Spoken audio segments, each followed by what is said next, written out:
Hello everyone, সবাই কেমন আছেন? আশা করি ভালো আছেন, আর আমরাও ভালো আছি। তো চলুন, আজকে আমি রান্না করব সয়াবিনের তরকারি। সয়াবিনের একটা রেসিপি, চলুন দেখতে থাকুন।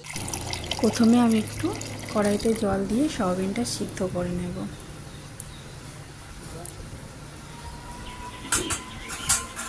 সয়াবিনটা সিদ্ধ হয়ে গেলে তুলে নিয়ে তারপর আমি কড়াইতে তেল দিয়ে দিলাম। এবার সয়াবিনগুলো একটু ভেজে নেব, বেশি ভাজবো না, অল্প করে একটু ভেজে নেব। সিদ্ধ করার সময় একটু লবণ দিয়েছিলাম, যার জন্য এখন আর লবণ দেব না, শুধু হলুদ দিয়ে একটু ভেজে নেব। ব্যাস, আমার সয়াবিনটা ভাজা কমপ্লিট। এবারে সয়াবিনটা তুলে নেব।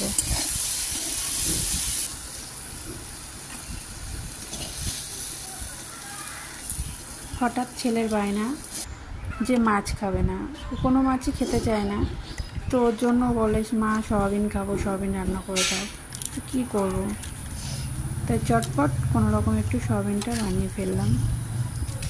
ভালো লাগলে আপনারা একটু ট্রাই করতে পারেন।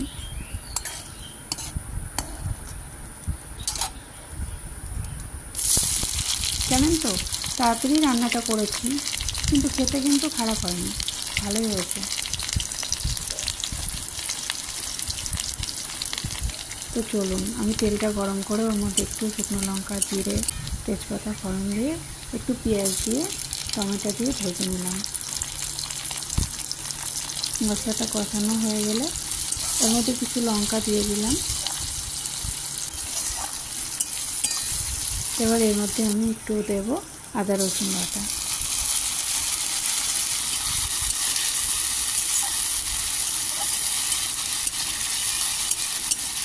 আমরা একটু মশলা কম খাই, ওর জন্য বেশি মশলা দিয়ে বেশি রিচ করি না তরকারি, একটু হালকা পাতলা রান্না করার চেষ্টা করি। একটু হলুদ গুঁড়ো, একটু লবণ, একটু শুকনো লঙ্কা গুঁড়ো, আর একটু জিরে গুঁড়ো, আর একটু ধনে গুঁড়ো দিলাম।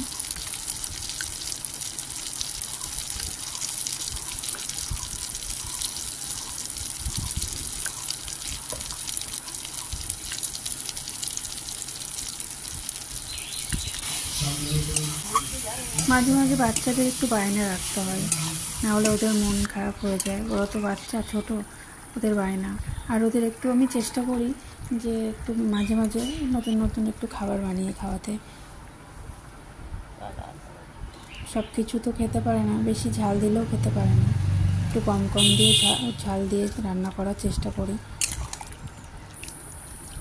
চলুন, আমার সয়াবিনটা হয়ে এসছে, আমি একটু গরম মশলা ও ঘি ছড়িয়ে নামিয়ে নেব। কালারটা দেখুন তো ঠিকঠাক আছে কি। শুকনো লঙ্কার গুঁড়ো অতটা ব্যবহার করি না আমি রান্নার মধ্যে, তো যাই হোক, একটু কালারের জন্য দিয়েছিলাম অল্প একটু। তো আমার ভিডিওটা আমি এখানেই কমপ্লিট করলাম। সবাই ভালো থাকবেন, সুস্থ থাকবেন। কেমন? খুব টেস্টি।